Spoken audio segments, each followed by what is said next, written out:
The rain had started without warning, not the gentle kind that hums softly on rooftops. This was wild, impatient rain, the kind that made the city's lights blur into streaks of gold and red. The streets glistened, mirrors of neon and loneliness. Mira walked fast, clutching her coat around her.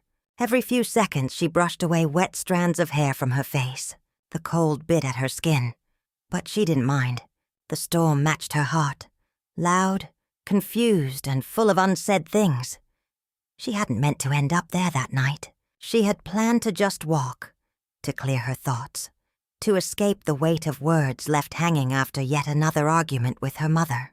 But somehow, her feet led her to that same old cafe she hadn't entered in years. The place looked exactly the same. Dim lights, fogged windows, and that faint smell of roasted coffee beans that always felt like a warm hug. Through the misted glass, she saw only a few people inside. A couple sharing an umbrella laugh, an old man reading a newspaper, and at the corner, someone she never expected to see again. Ethan. Her breath caught. The world outside blurred completely. He was sitting by the window, his fingers wrapped around a mug, staring absently into the storm. He looked older, not in years, but in silence. There was a stillness in him that hadn't been there before, like he'd learned to hold pain quietly. Mira stood frozen for a moment, torn between running and walking in. Her heart whispered, "Go." Her mind said, "Don't." But then he looked up. Their eyes met, and in that single second, every memory, every laughter, every heartbreak from years ago came flooding back. It wasn't supposed to feel like this anymore. It wasn't supposed to hurt like this.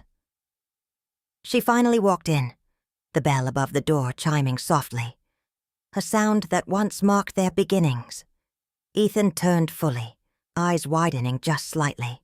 "Mira," he said quietly, like her name was something he hadn't spoken aloud in years. She smiled faintly, her voice trembling. "Hi." There was a pause, the kind that holds 1,000 unspoken apologies. Then he gestured toward the empty seat across from him. "Sit." She hesitated but nodded, slipping into the chair, the warmth of the cafe wrapped around her like nostalgia itself. For a moment, neither of them spoke. Only the rain filled the silence. Then Ethan finally said, "You still walk in the rain without an umbrella?" Mira looked out the window, watching droplets race down the glass. "Some things never change," she said softly. He smiled, but it was faint, like a ghost of the one she used to know. She wanted to say 100 things, to ask how he'd been, to tell him she missed the simplicity of those days, to ask why he left without a word. But all that came out was, "You look different." "So do you," he replied. "Older, calmer." They both laughed quietly at that, though it wasn't really funny. It was the kind of laugh people share when they both remember what pain tastes like. The conversation drifted, awkward at first, then easier, like two rivers finding their way back to the same ocean. They talked about the small things, work, cities, the people they used to know. She told him about her photography. He told her he'd moved away for a few years, chasing something he couldn't even name anymore. And yet, the whole time, a question kept pressing against Mira's chest. Why now? Why tonight? Why him here? When she finally asked, Ethan just sighed. "I don't know. I wasn't even supposed to be here. My train was delayed because of the storm." He looked at her with a kind of wonder. Maybe it's the rain again. It always had a way of bringing us together. That line made her heart ache. She remembered that night years ago. The night they met, both drenched, both laughing under a single umbrella. The night everything started, and the night it all ended. Hours passed unnoticed. The cafe grew quieter. Outside, the rain softened to a gentle drizzle. Mira glanced at him again. There was something heavy behind his calm eyes. A kind of sadness that seemed familiar, like an echo of her own. "Are you happy?" she asked suddenly. He looked down, turning the empty coffee cup in his hands. I thought I was. Until tonight. That answer hit her harder than she expected. She wanted to ask why, but she already knew, because even after all the years and distance, something between them had never really ended. It had only gone quiet. When she finally stood to leave, Ethan rose too. "Will I see you again?" he asked. His voice was steady, but his eyes weren't. Mira hesitated at the door, looking out at the glistening street. The world felt heavy and fragile at the same time. "I don't know," she said truthfully. "But maybe, if it rains again." And just like that, she stepped out into the night, into the rain, into the unknown. Behind her, the cafe bell rang one last time. Ethan watched her go, and for the first time in years, smiled. A real one. The night didn't end when Mira left. For Ethan, it only began. He stayed seated long after she disappeared into the rain, staring at the faint outline of her reflection on the glass. It was fading now, like everything else he had once tried so hard to hold on to. The barista had already begun stacking chairs, wiping tables and switching off the neon lights one by one. But Ethan couldn't move. There was something about seeing Mira again, something that cracked open an old wound he'd sealed with quiet resignation. He thought time had buried it, but all it had done was build a thin layer of dust over memories that still burned underneath. He finally stood, tossed a few notes on the counter, and stepped outside. The air was cold and sharp. The rain had slowed to a whisper, the streets glistening under lamplight. He pulled up his collar and began to walk, his thoughts wandering back to the beginning, to that first rain that had changed everything. 5 years earlier, the sky had looked exactly the same that evening. Bruised with clouds, the smell of wet earth rising from the ground. Ethan was 24, late to his first exhibition as a freelance illustrator. He had worked for months preparing a small collection. Sketches, digital pieces, even a few watercolors he wasn't entirely proud of. Art had always been the one thing that kept him alive when everything else fell apart. And then there was Mira. He met her when he least expected to, running through the storm, clutching her camera bag like it was treasure. They both collided near a bookstore's awning, nearly knocking each other over. She laughed first, a kind of spontaneous, unfiltered laugh that made him forget why he was angry at the rain in the first place. "Sorry," she'd said, grinning. "You look like someone who hates rain." "I don't," he replied, trying to sound composed. "It just hates me." They both stood there for a moment, drenched, sharing the small shelter of the awning. She noticed the sketchbook in his hand and asked to see it. Most people flipped through his work politely, with distant smiles and vague words like nice or interesting. But Mira didn't. She looked at every line like it meant something. She asked about the story behind each drawing, and he found himself telling her everything, even things he never said out loud. That night, something unexplainable began. Quiet, like the rain that lingered after a storm. They became inseparable. Days turned into weeks, and weeks into a season that smelled of coffee and paint and old books. Mira would photograph his sketches as they evolved, saying she wanted to capture creation in motion. Ethan would draw her in the morning light, hair tied loosely, eyes lost in thought. They shared dreams that felt too big for their small rented room. She wanted to open a gallery for forgotten artists. He wanted to travel the world sketching the lives of strangers. For a while the world seemed endless.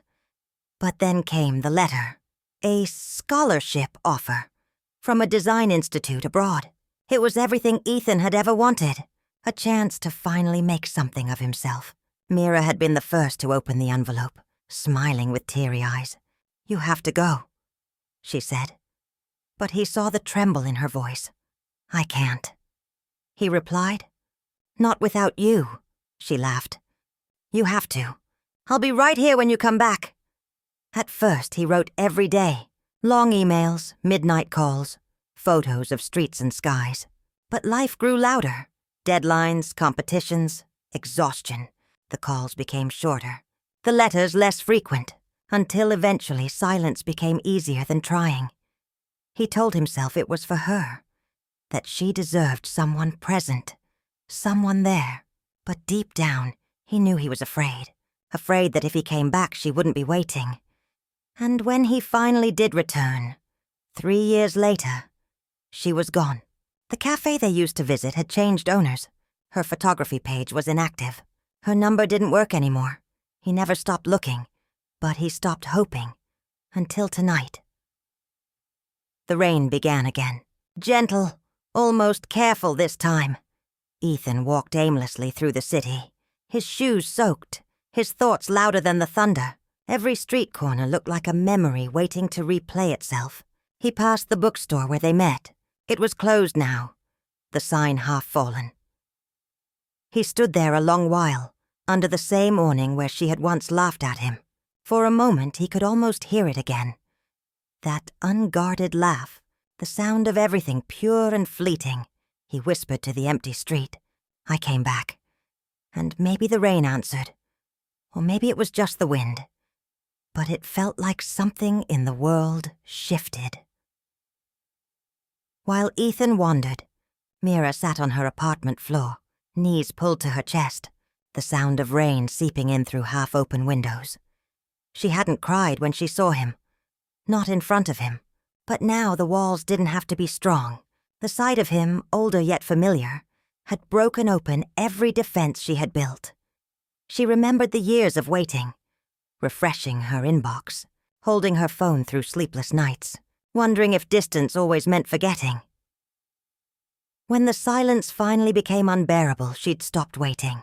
She threw herself into her work, into causes, into anything that made her feel needed.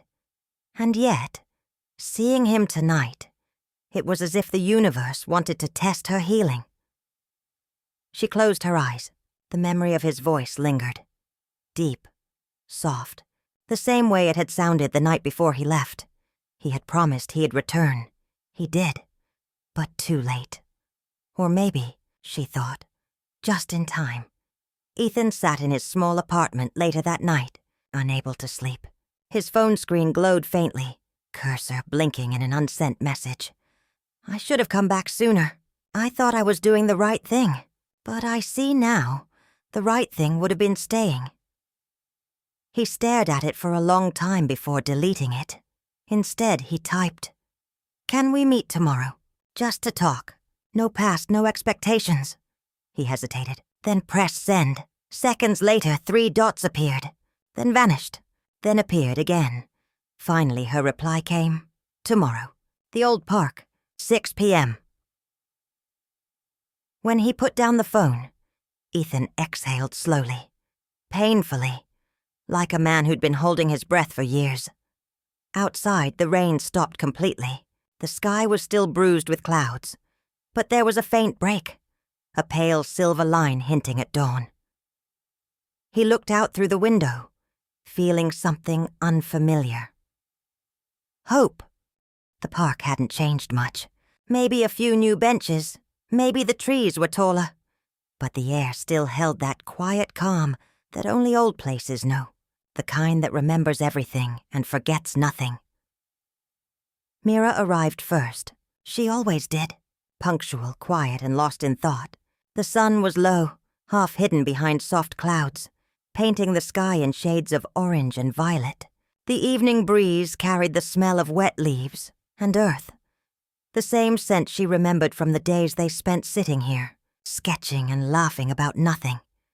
She sat on the same bench near the pond, the one where Ethan used to draw her reflection rippling in the water. It was strange how time had moved forward but brought her right back to the same spot. Her hands were cold. Maybe it was the weather. Or maybe it was the weight of everything she was about to face. And then she saw him. He was walking slowly along the path, hands in his pockets, eyes searching until they found her. For a second he stopped, just stood there, watching her, as if trying to convince himself that this wasn't another dream. When he finally reached her, he smiled. Not a perfect smile, just a small, fragile one. The kind that carried apology more than joy. "Hi," he said softly. "Hi," she replied. Silence settled between them.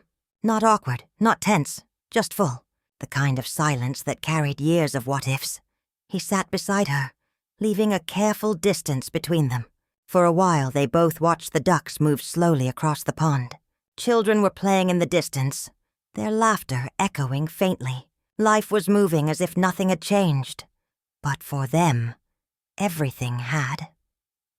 "I wasn't sure you'd come," Ethan said finally.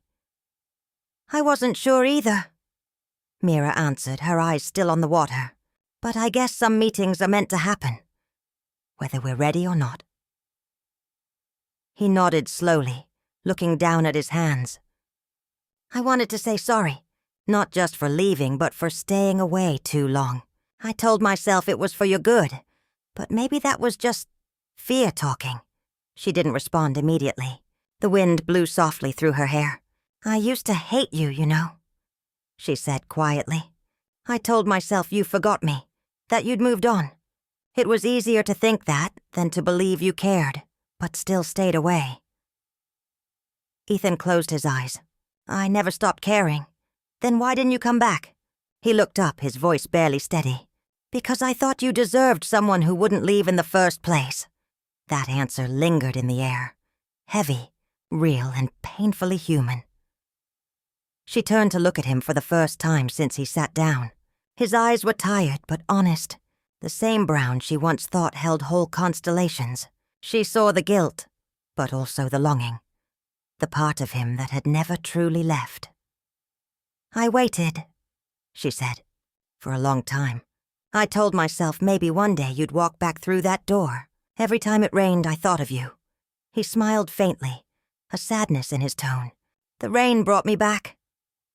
Mira looked at him, a single tear slipping before she could stop it. "You hurt me, Ethan. I know," he whispered. "And if I could take it back, I would. Every day." For a while, neither spoke.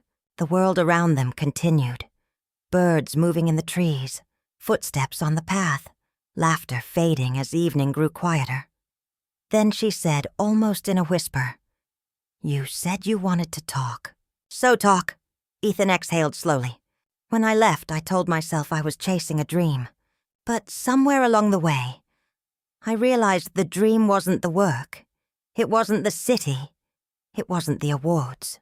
It was you. You were the calm I never found again." Her throat tightened. She wanted to say something sharp, something that would protect her from falling back into that ache. But instead, all she said was, "People don't stay the same. Ethan, I'm not that girl anymore." He nodded. "I know, and I don't expect her back. I just wanted you to know that I remember every version of you. The one who believed in me when I didn't. The one who stayed when I had nothing. I remember everything." There was so much emotion in his voice it made her chest ache. She wanted to hate him, but she couldn't, because the truth was, she still remembered everything too. The laughter, the quiet moments, the way his hand used to find hers without thinking. A soft drizzle began to fall again, almost on cue, like the universe wanted to repeat their beginning. Mira looked up at the sky and let out a breath that trembled. "You and this rain," she said, almost laughing. "Always showing up at the wrong time." "Maybe it's the right time," he said gently. She looked at him, eyes searching his face for something. Maybe the boy she once loved. Maybe the man he had become. "I don't know if I can start over," she said. "I don't even know if I want to." Ethan didn't move closer, didn't reach for her hand. He just said softly, "Then we won't. We don't have to start over. We can just start now." Those words hit something deep in her. For years she had been holding on to the past, replaying the same scenes, wondering where it all went wrong. Maybe the answer wasn't in the past at all. Maybe it was in this quiet, imperfect moment, the one she hadn't planned for. They sat there for a long time, talking. Not about love, not about promises, Just life. How the world had changed. How people drifted. How they had both survived their own storms. The drizzle grew heavier, and yet neither moved. Mira looked down at her phone. It was past 8. The park lights had turned on, casting soft golden halos across the puddles. She stood, brushing water from her coat. "I should go," she said. Ethan stood too, his voice almost hesitant.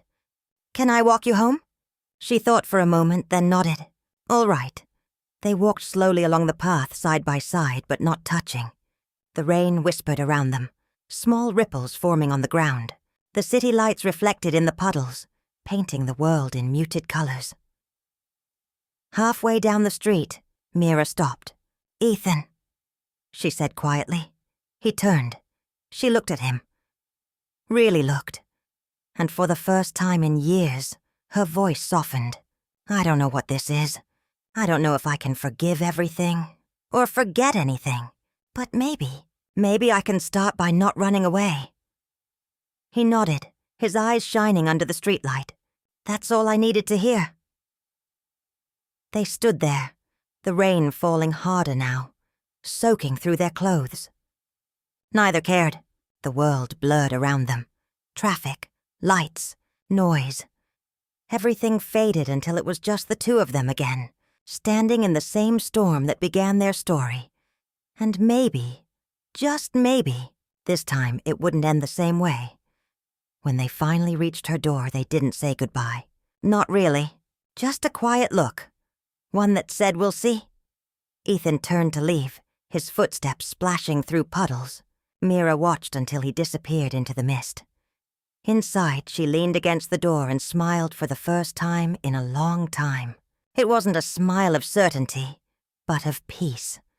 The kind that comes when you stop fighting the past and start living again. And outside, somewhere down the street, Ethan paused under a streetlight, looked up at the rain and whispered, "Thank you." The sky didn't answer, but somehow, he knew it heard him. Time passed quietly after that night. The world around them changed. Yet somewhere in the space between their words and silences, something delicate kept growing. They didn't see each other as often anymore, but when they did, it always felt like time folded in on itself. Like the universe paused to let them breathe in the same air again. Emma would sometimes walk by the old riverside cafe, her hands deep in her coat pockets, her thoughts drifting toward him, the smell of coffee in the air, the echo of laughter from distant tables. Everything reminded her of Alex. She often wondered if he still came there sometimes, sitting by the window, watching the world the way he always did, quietly, almost as if he were waiting for something he couldn't name. Alex, on the other hand, had thrown himself into work. He traveled more now, moving between cities, trying to fill the silence that had grown inside him since their last conversation. But no matter how far he went, he couldn't escape the pull of that memory. The way she looked at him when she said goodbye, like she wanted to say something, but couldn't find the right words. He thought about writing to her, but every time he picked up a pen, the words died on the page. What could he even say? That he missed her? That he couldn't stop thinking about her? That some part of him believed she had changed something in him? Something he didn't even know needed changing. Months passed. Then one morning, as he sat at the airport waiting for his next flight, he opened his email and found something unexpected. A message from Emma. It was short. Just a few lines. "I don't know if this will reach you. I just wanted to say I hope you're doing well. I saw something today that reminded me of you. An old man feeding birds at the park. He had the same look in his eyes you used to get when you talked about hope." He read it 3 times, his heart tightening each time. That simple message carried more emotion than any love letter could. He didn't reply right away. He wanted to. But part of him was afraid. Afraid that answering might open a door he wasn't ready to walk through. For weeks he carried that message with him, rereading it whenever the world felt heavy. It reminded him that she was still out there, somewhere, thinking of him in small, quiet ways. Then one evening, he finally wrote back. "I've been meaning to write for a while. I don't know why I never did. Maybe I was scared of finding out that too much time had passed. But your message made me realize some doors never really close. I've been doing fine, I guess. Working, traveling. But sometimes I wish we'd had more time. Maybe someday we'll meet again. Even if just as strangers who once meant something to each other." He didn't expect a reply, but the next morning when he opened his phone, there it was. I think some people aren't meant to fade completely. Maybe they stay as quiet reminders of who we were before life got in the way. "I'd like to see you again, Alex. Even if it's just for coffee." He smiled. A real, unguarded smile. The kind he hadn't felt in years. They met at that same riverside cafe, years after everything had changed. The city felt older, quieter. When she walked in, he barely recognized her at first. She looked different, wiser, softer somehow. Time had touched her, but it hadn't dimmed her light. "Hi," she said, her voice trembling just slightly. "Hi," he replied. "You look good." "So do you," she said, though she could see the fatigue behind his eyes, the kind that comes from carrying too many unspoken things. They talked for hours. Not about what went wrong, or what could have been, but about life, about how strange it is that people can drift apart and still carry pieces of each other like invisible scars. At one point, she looked at him and said, "Do you ever think about what would have happened if we'd stayed?" He nodded. "All the time. But I think maybe we needed to lose each other to find who we were supposed to be." They both laughed softly at how grown up that sounded. And yet, deep down, they knew it was true.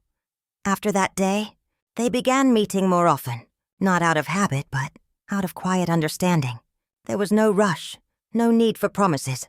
They had learned that life isn't about holding on to every person you love. Sometimes it's about learning to love without needing to possess.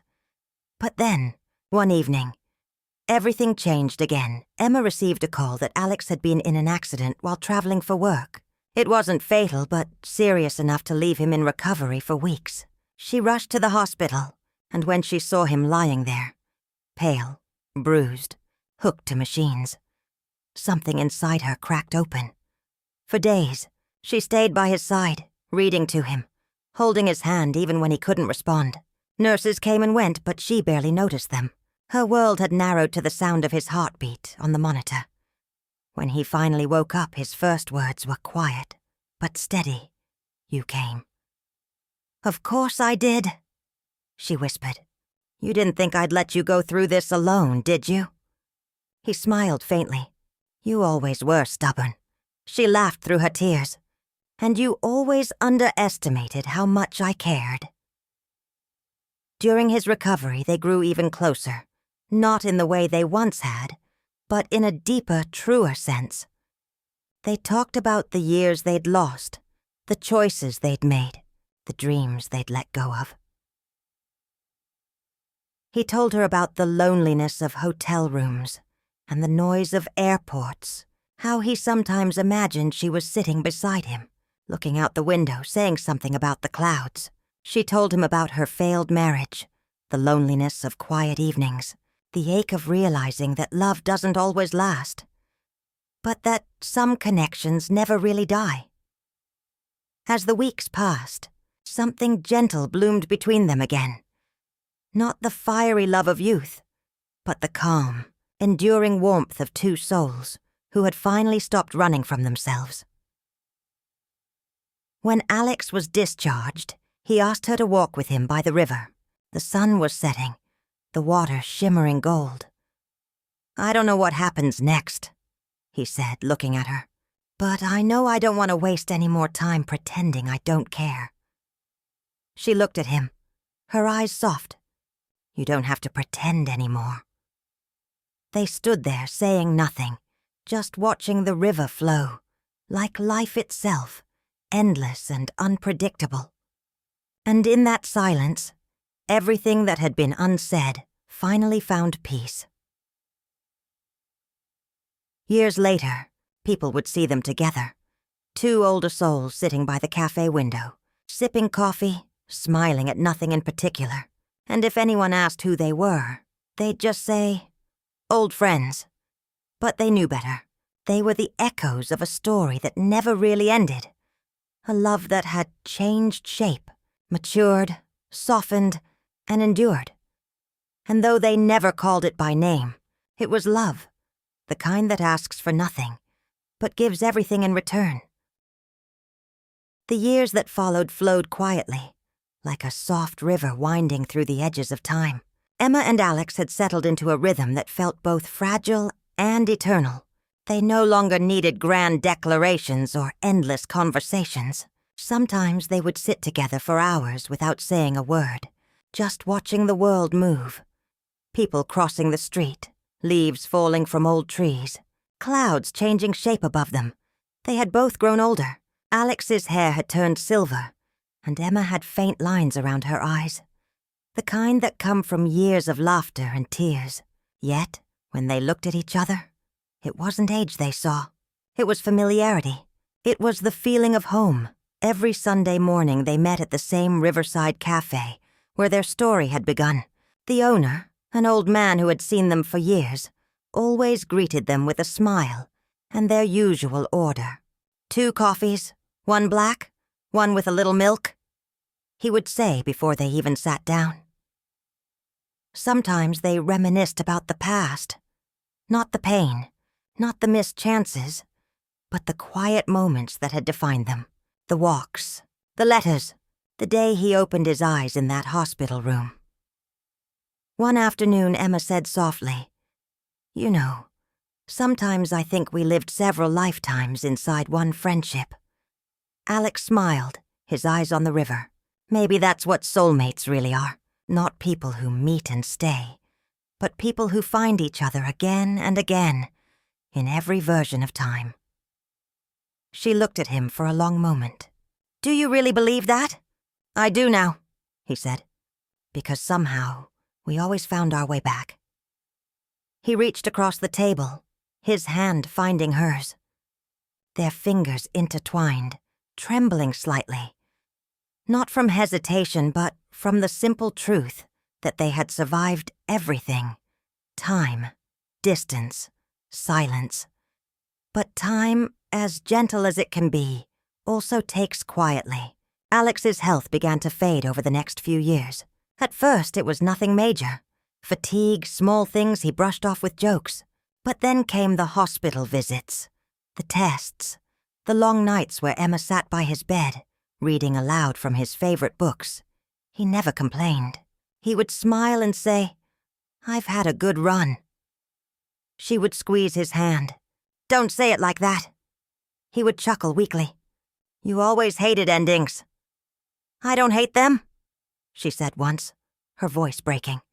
"I just wish they came later." He looked at her then. Really looked. The way he had all those years ago by the cafe window. "Even if it ends, Emma, you have to know this. You were the best chapter." She didn't answer. She just held him. The steady rhythm of his heart against her cheek. When the illness worsened, Alex moved into a small cottage near the river.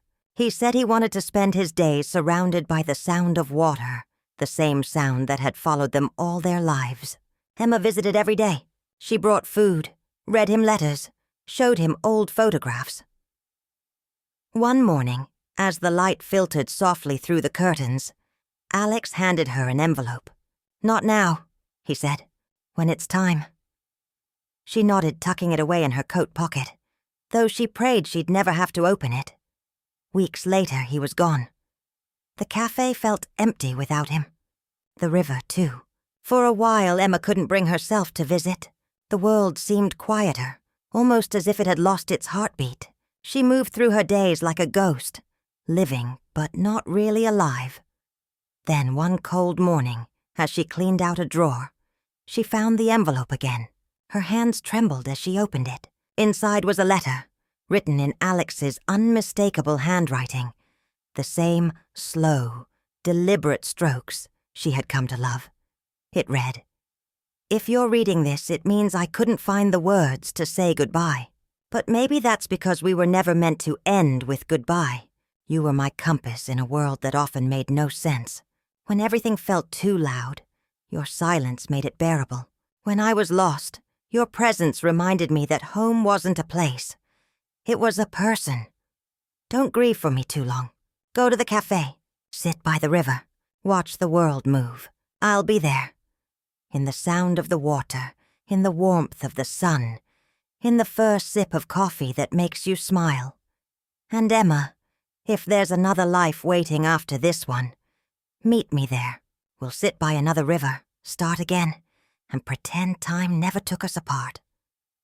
She read it over and over, tears falling onto the paper. The words blurred, but she didn't need to see them anymore. She knew them by heart. That evening, she went back to the cafe for the first time since he passed. The same old man greeted her. 2 coffees? He asked out of habit, then paused. Emma smiled faintly. Just 1 today. She sat by the window watching the river, the golden light dancing on the surface. For a moment, she could almost feel him beside her. That same quiet comfort, that same gentle presence. She whispered, "You kept your promise, Alex. You're still here." And maybe it was just the wind, or maybe it was something else, but she could have sworn she heard a soft whisper back, "I never left." From that day on, she kept visiting every week. Sometimes she'd talk out loud, telling him about her day, her thoughts, the small joys that still found her. People passing by would see her and think she was just another old woman talking to herself. But she knew better. As the years went by, Emma grew older, her steps slower, her hair silver white. Yet, she never missed a Sunday. Then one morning, the cafe owner found her sitting by the window, her hands wrapped around an empty coffee cup. A soft smile frozen on her lips. She looked peaceful, as if she'd simply drifted into sleep. On the table beside her was a small note, written in her neat handwriting. "I'm going to the river now. I think he's waiting." They buried her beside the river, under the shade of an old willow tree. The cafe owner planted flowers nearby, white lilies, her favorite. And if you walk there in the early morning, when the mist rises and the sunlight catches the water just right, some say you can still see 2 figures sitting by the riverbank. Quiet. Content, eternal. Emma and Alex, together again. And so, their story ended not in sadness, but in peace. A reminder that some souls are bound beyond time, that love, in its purest form, doesn't fade. It transforms. It becomes the air, the wind, the silence between heartbeats. The river keeps flowing, carrying their memory with it, whispering their names to anyone who stops long enough to listen. And maybe, if you ever find yourself sitting alone by the water, you'll feel it too. The gentle touch of something unseen, the warmth of something eternal. Because love like theirs doesn't die. It simply changes form. It becomes everything. Hours passed. The cafe by the river changed owners. The old sign faded and new faces began to appear. Yet, even through time's quiet erasure, something about the place remained sacred, as if the air itself remembered. One spring morning, a young woman named Nora walked into the cafe. She was a writer, or at least trying to be one. Her days were spent chasing fragments of inspiration that never quite came together. She carried a small notebook wherever she went, its pages filled with half-finished thoughts and forgotten dreams. That day she chose the corner table by the window, the one closest to the river. The seat felt oddly familiar, though she couldn't explain why. Outside, the water shimmered under the soft sunlight, flowing endlessly. The cafe owner, an elderly woman named Clara, came over with a warm smile. "First time here?" Nora nodded. "Yes, it's peaceful." Clara set down a cup of coffee. "This table has a story, you know." Nora raised an eyebrow. "A story?" Clara nodded, her eyes distant as if looking into the past. "A long time ago, 2 people used to sit here every week. Always the same order. always quiet but happy. I was young then, working under my father who owned this place. We all called them the River Couple." Nora smiled faintly. "Sounds romantic." Clara nodded slowly. "It was. They grew old together here. Even after one of them passed, the other still came. Every Sunday. Until she joined him. They're buried just over that hill, by the willow tree." Nora glanced outside, spotting the gentle curve of the hill in the distance. Something stirred in her. A mix of curiosity and melancholy. "Did they leave anything behind?" she asked softly. Clara thought for a moment, then said, "Maybe they did. Wait here." A few minutes later, Clara returned with a small wooden box. The edges were worn, and the lock was rusted, but it still carried a sense of reverence. "This was found in the old storeroom years ago," Clara said. "It's been here ever since. Maybe you should have a look." Nora hesitated, then gently opened it. Inside were a few yellowed letters tied with a thin ribbon, an old photograph of a man and a woman sitting by the river, and a small pendant shaped like a leaf. She picked up one of the letters and began to read. "My dearest, if time ever separates us, I want you to promise me you'll still watch the river, because even when I'm gone, I'll be there, flowing quietly beside you." Nora stopped reading for a moment, her throat tightening. She turned to Clara. "Do you know who wrote this?" Clara smiled softly. "Their names were Emma and Alex. People still talk about them sometimes. That kind of love doesn't disappear. It leaves traces." Nora closed the box gently. "Would it be all right if I kept these for a while?" I think there's a story waiting here." Clara nodded. "Maybe it's time their story was told again." Over the next few weeks, Nora became a regular visitor at the cafe. She would sit by the same window, read the letters one by one, and write in her notebook for hours. Each letter felt like a piece of a forgotten world. Moments frozen in time, whispers of love and longing. The more she read, the more she felt a strange connection to them. She began to dream of the river, of an old couple sitting side by side. Sometimes in those dreams, they looked at her and smiled, as if they were glad someone was listening. One evening, Nora stayed late, watching the sunset turn the river gold. She took out one last letter from the box, one she hadn't read yet. It was shorter than the others.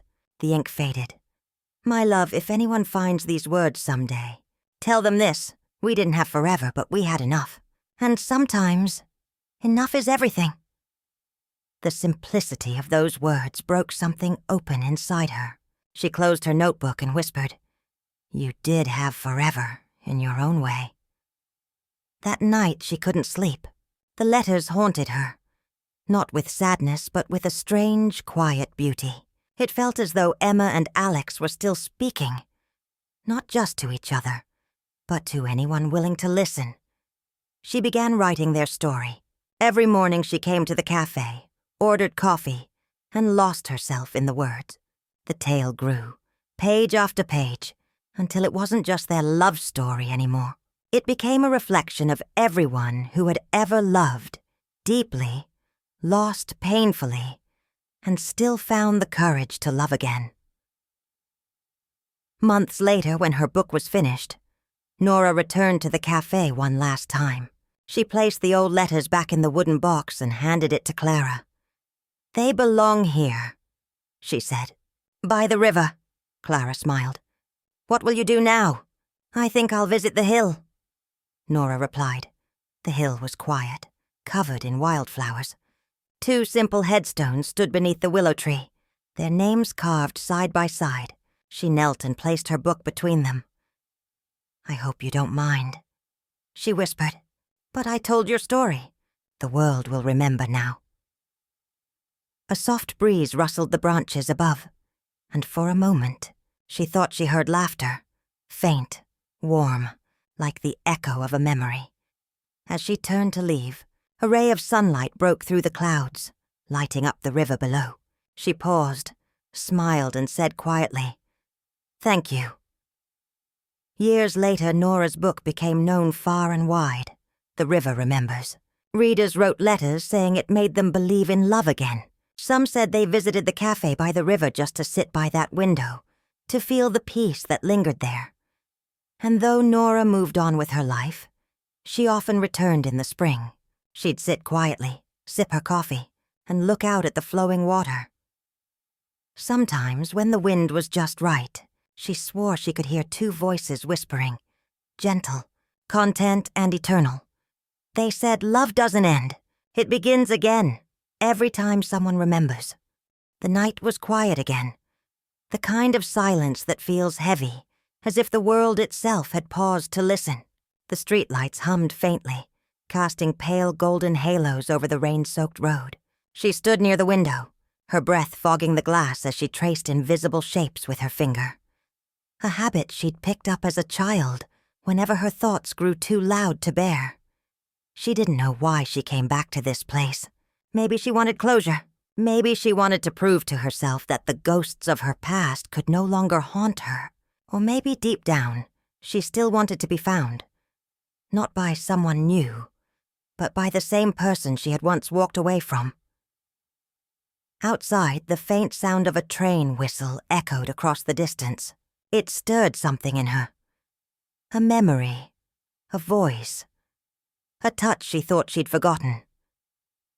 He had once told her that the sound of trains reminded him of promises, of leaving, but also of returning.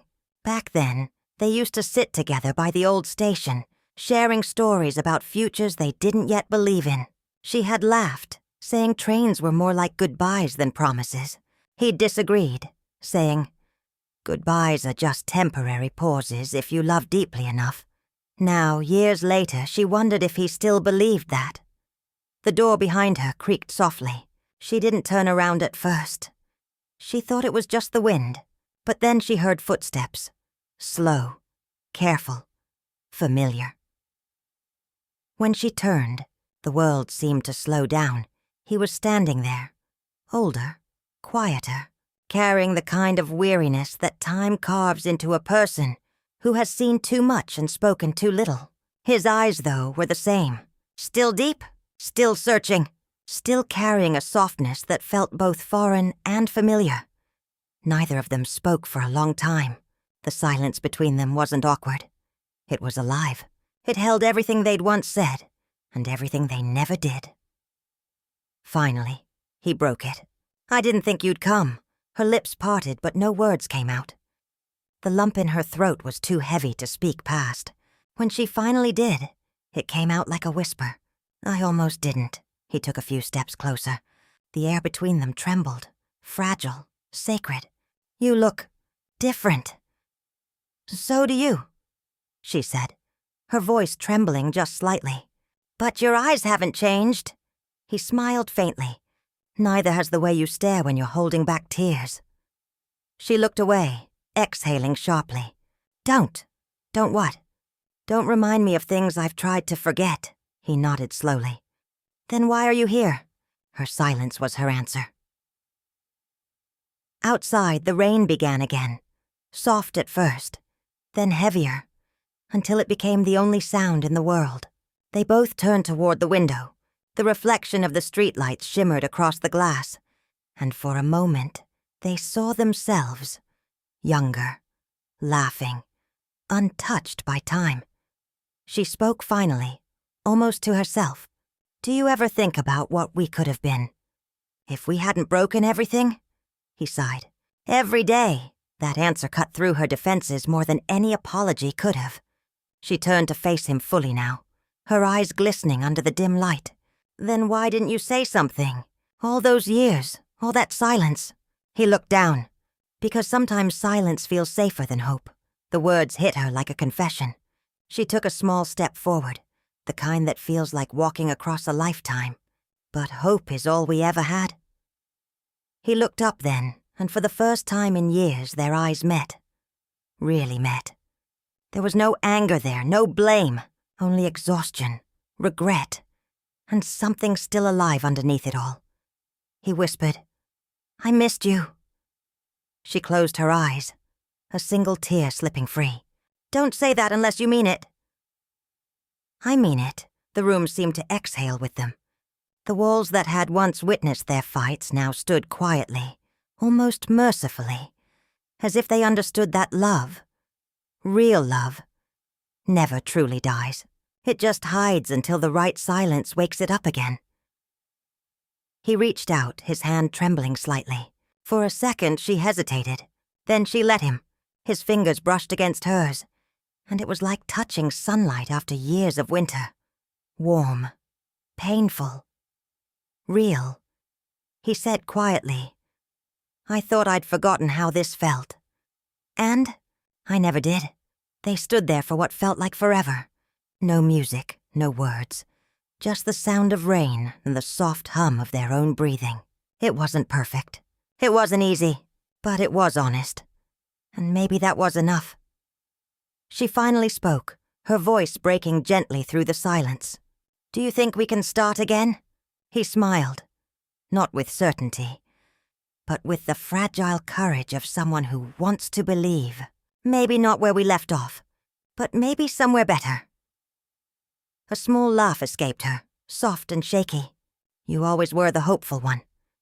And you," he said, "were the reason for it." The rain softened outside, the clouds slowly drifting apart. Through the window a faint line of dawn appeared. A new beginning, hesitant but beautiful. They didn't need to say anything more. Sometimes love isn't about words. It's about showing up.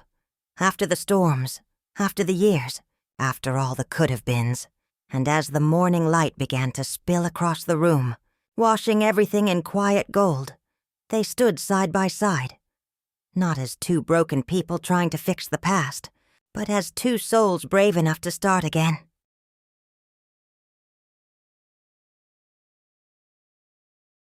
The morning light fell softly through the curtains, painting the room in shades of gold and quiet melancholy. She woke to the sound of birds outside, a sound she had once shared with him on countless dawns, when they believed that love alone could carry them through the years. Now, that same sound felt distant, like a melody from a dream she could barely remember. He was sitting by the window, a cup of coffee in his hands, looking out at the street below. The silence between them wasn't cold. It was heavy, full of things neither could say without breaking the fragile peace they'd rebuilt. After all the years apart, all the misunderstandings and letters left unsent, here they were, sitting together once more. But the years had changed them in quiet, irreversible ways. She watched him, noticing how his hair had more gray now, how his eyes seemed to hold the same tenderness but a deeper weariness too. He looked back and smiled, and for a moment it was as if time folded into itself, their younger selves meeting the people they had become. "Did you sleep well?" he asked softly. She nodded, her voice barely above a whisper. "I did. It felt strange, though. Being here again." "I know," he said. "Everything feels the same, but nothing is." That line lingered between them like a truth neither could escape. They talked for hours that morning, not about the past, but about everything else. About the books they'd read, the cities they'd visited alone, the people they'd met and pretended to love. It was as if both were trying to convince themselves that they had moved on, that what they once shared was a closed chapter. But every time their eyes met, the silence spoke louder than words. By noon they walked to the cafe they used to visit after long walks. The same old bell still hung above the door, though it rang with a softer sound now. The owner, much older too, smiled as if recognizing a ghost from another lifetime. They sat by the window, in the same seats they always chose, and for a moment, everything felt painfully familiar. "You still order black coffee," she said with a faint smile. He chuckled. "And you still hate it." They laughed together, genuinely, the way they used to. But when the laughter faded, there was that ache again, the kind that comes from realizing how much time had passed and how many moments had been lost in between. He looked at her then, his gaze deep and searching. "Do you ever think, maybe we were supposed to find our way back?" She hesitated. "I used to think that, for a long time. But maybe we were just supposed to teach each other how to love." He lowered his eyes, a faint smile touching his lips. "And how to let go." The words hurt, not because they were cruel, but because they were true. That night, they walked by the lake where he had once told her he loved her for the first time. The water reflected the city lights like shattered stars. She wanted to say something, anything, to bridge the space between them, but all she could manage was, "I miss this." "I did too," he replied. They stood there for a long time, watching the ripples fade across the surface. It was strange how peace and sadness could live side by side in the same heart. Later, when they returned, she found a letter left on the desk in the room he had stayed in. It wasn't sealed, just folded, waiting. She unfolded it with trembling hands. It wasn't a goodbye. It was a confession. He wrote about the years after she left, how he tried to move on, how he traveled, how every face he met blurred into hers. He wrote about the emptiness that followed, about the nights he sat awake wishing he could turn back time. And yet, he ended the letter not with regret, but with gratitude. "Thank you," he wrote, "for being the reason I learned what love truly means, even if it wasn't forever." Tears fell onto the paper, blurring the ink, but she kept reading until the last line. "I'll always be somewhere between the man you loved and the stranger you had to leave." When she finished, she placed the letter back where it was and looked out the window. The city lights shimmered in the distance, soft and endless. She smiled through the tears, whispering his name as if to the night itself. In that moment, she understood something. Love didn't always need an ending to be real. Sometimes it just needed to exist, even if it meant letting go. She never told him she read the letter. When morning came, he was gone. Only a cup of coffee sat by the window, still warm, waiting. She stood there for a long time, holding the silence like a memory she wasn't ready to release. Then she smiled, softly, and whispered, "Goodbye." Weeks passed, and the rhythm of her days changed again. She returned to the small apartment she had left behind, but it no longer felt like home. The silence there was heavier, more thoughtful, as if the walls themselves remembered the voice that used to echo softly in the night. She spent her mornings by the window, writing in a notebook. Not letters this time, just fragments, memories, questions, moments that had no place else to go. She would write about the cafe, the lake, the way his voice sounded when he said her name.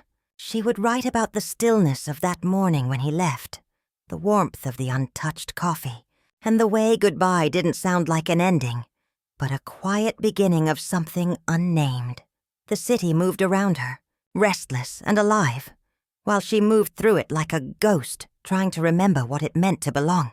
She visited the bookstore they used to spend hours in, where he would read poetry aloud in a half-mocking voice, pretending not to care about the words, but secretly letting them sink into his heart. The old shopkeeper recognized her, though he said nothing. He simply smiled, slid a book across the counter, and said, "This one's been waiting for you." It was a collection of poems about lost time and found peace. She smiled politely, paid for it, and left, her fingers tracing the faded cover as she walked home. That night she opened it and found a note inside, not from the shopkeeper, from him. She knew his handwriting immediately. It was the same slanted scrawl that had once filled her mornings with hope and her nights with ache. The note was simple. "If you're reading this, it means I found the courage to leave something behind instead of taking everything with me. Maybe we'll never meet again, or maybe the world will surprise us. But know this, there isn't a day I regret knowing you. Some loves aren't meant to last. They're meant to change us." She pressed the paper to her chest and closed her eyes. The tears came quietly this time, not out of pain, but out of something gentler, a kind of acceptance. Days turned into months. The seasons shifted, and so did she. She began painting again, something she hadn't done in years. Her first canvas was of the lake. Not as it was, but as she remembered it, bathed in golden memory. She painted the reflection of two people standing apart, their hands almost touching. It was beautiful, and it hurt to look at. One evening, while she was walking home from the art gallery where her paintings were being displayed for the first time, she saw someone across the street. For a moment, her heart forgot how to beat. It was him, or someone who looked exactly like him. He was older, maybe a little thinner, his beard touched with gray, but it was him. She froze, watching as he stood beneath a streetlight, looking through the gallery window. There was a hint of pride in his expression, a quiet smile that seemed to say, "You did it." She stepped forward, but a car passed between them, and when it was gone, he wasn't there anymore. Only the echo of that moment remained. She didn't run after him. Something deep inside told her not to. Maybe it wasn't even real. Maybe it was just life's way of saying goodbye one more time, gently. That night she dreamed of him. Not the way he was when they parted, but the way he looked the first time they met. Sunlight catching his hair, that half-smile that could undo her in an instant. In the dream, he was saying something she couldn't quite hear. When she woke, she realized she didn't need to. The silence had said it all. Years went by. She moved to a smaller town by the sea, a place where no one knew her name or her story. She opened a little studio, taught art to children, and learned to live quietly. Sometimes, when the waves were calm, she would sit on the shore and talk to him, as if he could hear her. "Do you remember that night by the lake?" she would say softly. "I think I finally understand what you meant by letting go." She didn't know if he was alive or gone, if he had found love again, or drifted through the years like her. But somehow, that didn't matter anymore. The love they shared had done what it was meant to do. It had broken them open, taught them how to feel, deeply, how to forgive, how to carry memories without being owned by them. One day, a letter arrived. There was no return address, only her name written in familiar handwriting. She held it for a long time before opening it. Inside was a single page. "I visited the gallery again last week. Your painting of the lake was there. I stood in front of it for a long time. It felt like standing in our memories. I wanted to tell you that I'm leaving the country soon. There's someone I'm helping start over, and it feels right. But before I go, I needed to thank you again. For loving me when I didn't know how to love myself. You gave me something no one else ever could. Peace." At the bottom, one line stood alone. "If you ever find yourself standing by the sea, look at the horizon. That's where I'll be." She read it again and again until the words blurred into tears. Then she smiled, folded the letter carefully, and placed it inside the book of poems he had left her years ago.